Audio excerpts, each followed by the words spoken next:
A arte da guerra. Sun Tzu. O verdadeiro objetivo da guerra é a paz. O livro A Arte da Guerra foi escrito por volta de 481 a 221 anos antes de Cristo, e é considerado um ótimo referencial de liderança até nos dias de hoje. Recentemente, ele foi adotado como manual de estratégia por empresários de todo o mundo. Foi muito lido pelos melhores generais da atualidade. O livro fala sobre técnicas de liderança para obter a vitória na guerra. Mas pode-se também aplicar na vida comum das pessoas, seja no âmbito profissional ou pessoal. Número 1. Avaliações. A guerra é de vital importância para a nação. Existem 5 coisas que devemos conhecer para prever como uma guerra terminará. 1. Caminho, aquilo que faz com que o povo esteja em harmonia com seu líder, seguindo onde for, sem ter medo do perigo, da vida ou da morte. 2. Tempo, é a mudança das estações.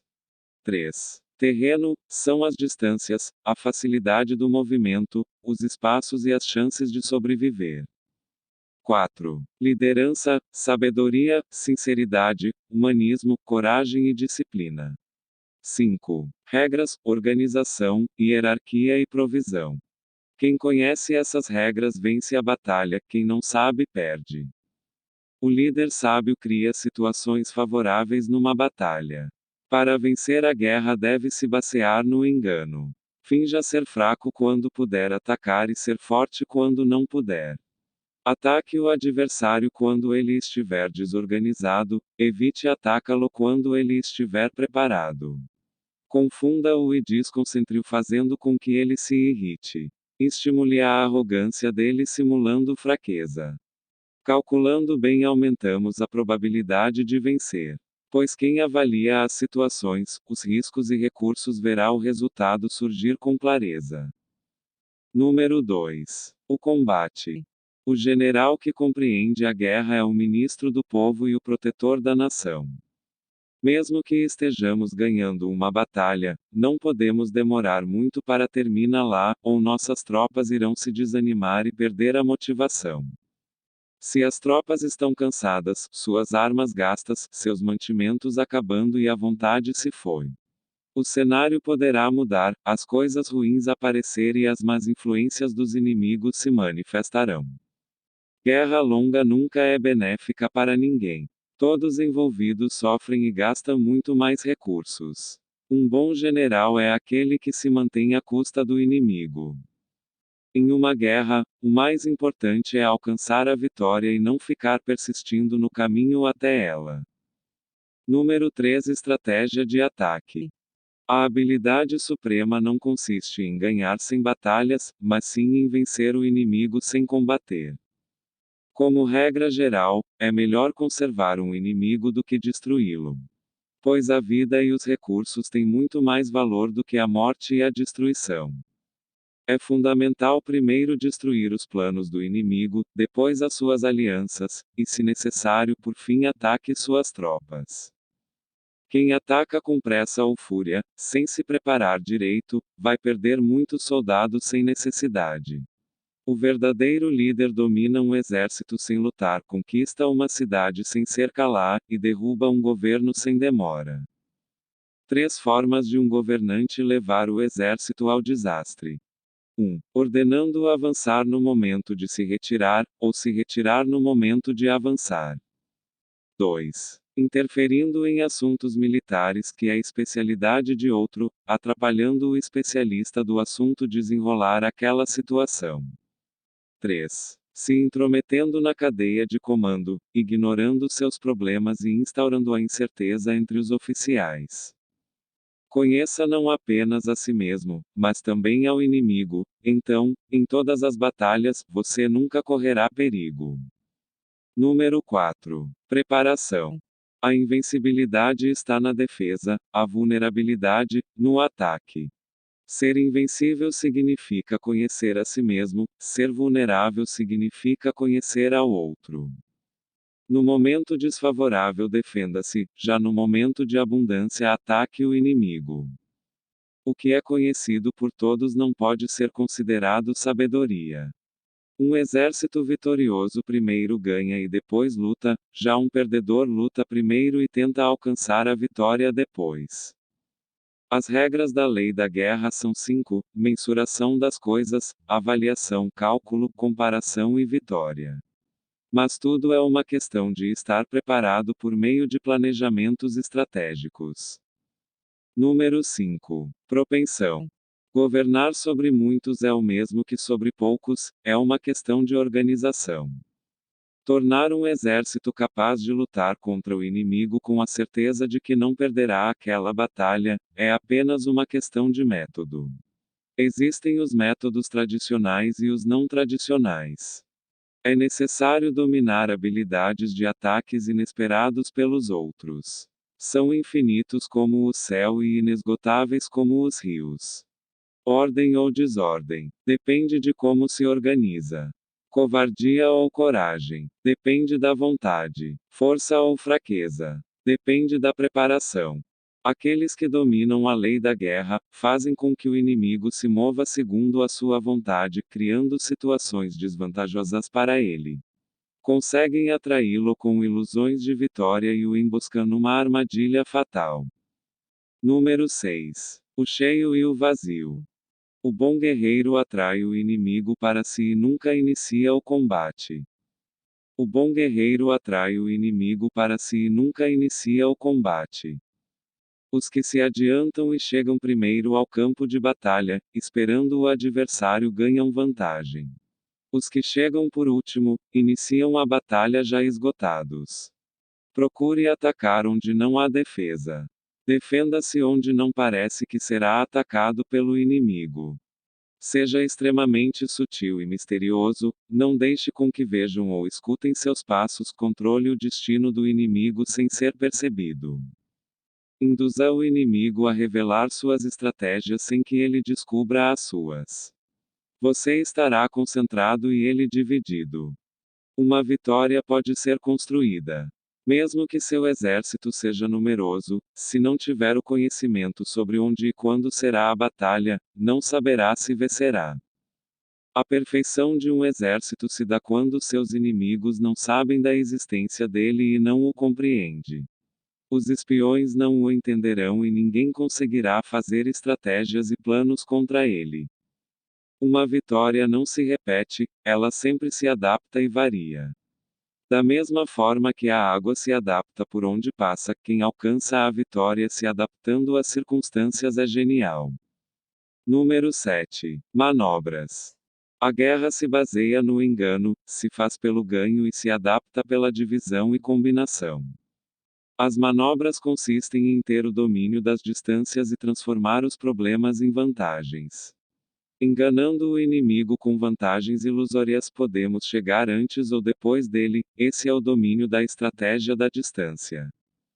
Controle e concentre a atenção das tropas para que todos ajam e pensem juntos, assim ninguém tomará atitudes diferentes que possam colocar todos em risco. Essa é a regra para dominar a tropa. Controle a audição e a visão das tropas. Enfrente a desordem utilizando a ordem, enfrente os agitados com calma. Isso é o controle do coração. As leis das manobras. Se ele foge, não o persiga. Não ataque suas tropas de elite. Não prove de sua comida. Não detenha um exército de volta para casa. Deixe sempre uma saída de fuga. Não persiga um inimigo desesperado. Número 8. As 9 mudanças. Por essas razões, o general sábio pondera, pesa o que é de favorável, de desfavorável, e decide o que é mais acertado. Ao levar em conta o que é favorável, torna o plano executável; ao levar em conta o que é desfavorável, soluciona as dificuldades. 1. Não acampe em terreno baixo. 2. Seja diplomático na fronteira e faça aliados. 3. Não fique em terra ruim. 4. Em terra inóspita, planeje. 5. Em campo de morte, lute. 6. Algumas vias não devem ser percorridas. 7. Alguns exércitos não devem ser atacados. 8. Algumas cidades não devem ser sitiadas. 9. Alguns terrenos não devem ser disputados. Motive os adversários com benefícios.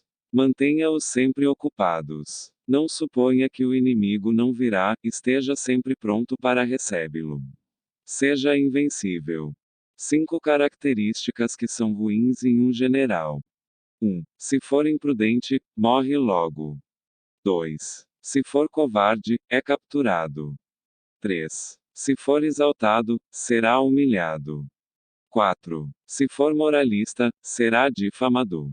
5. Se for bondoso, sofrerá. Número 9. Sobre a movimentação.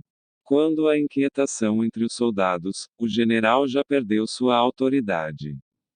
Uma tropa deve escolher permanecer em lugares altos e evitar os baixos, ficar na luz e fugir da sombra.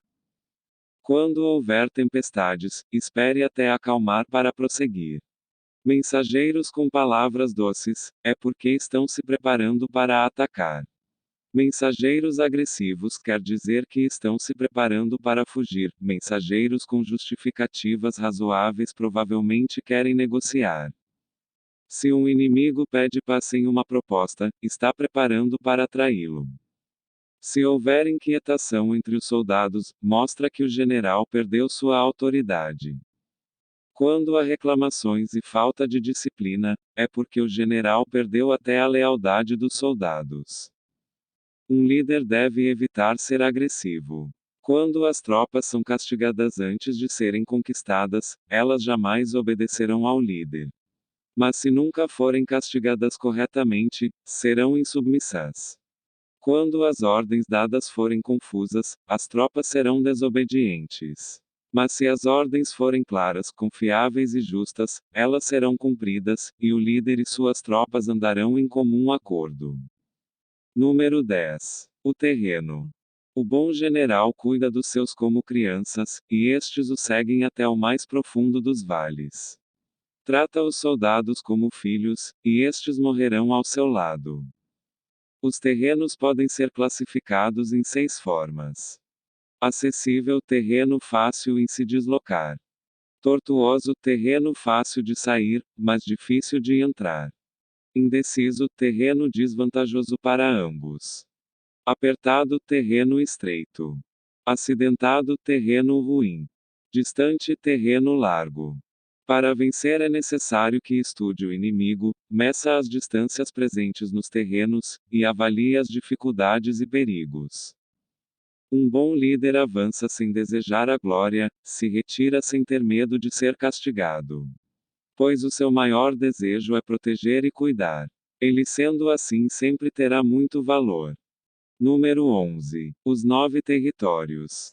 A velocidade é fundamental na guerra. Não se canse inutilmente. Inspire ânimo em suas forças. Faça planos secretos e insondáveis. Perceba os feitos de bravura que fizeram a diferença e torne-os regra. A adaptação constante trará sucesso para administrar as tensões. Um líder deve ser silencioso, sereno, insondável e imparcial. Ele modifica seus planos e ações a todo momento para que ninguém saiba o que realmente está realizando. Consegue levar seus soldados ao limite de seus potenciais.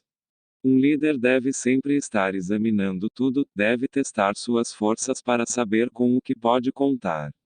Precisa sempre pensar em todas as possibilidades e treinar sua adaptação constante, no cheio e no vazio. Observe sempre os planos dos vizinhos, pois se não o fizer poderá não conseguir alianças no momento em que precisar. Para fazer com que um exército se torne como um só homem, dê prêmios generosos, faça o inesperado. Desse modo motivará e terá o controle das tropas. Treine suas tropas sem que saibam que estão sendo preparadas. Coloque-as em situação de perigo que sobreviverão. É dessa forma que se torna possível um exército converter uma derrota certa numa vitória inesperada. Adapte-se e mantenha a ordem para vencer. Número 12. Ataque com fogo. Um soberano não pode convocar o exército só por raiva, e um general não pode lutar apenas por vingança. Uma pessoa com raiva pode recuperar a serenidade, e o ressentido pode ser apaziguado, mas um estado arruinado não se recupera, e os mortos não podem voltar à vida.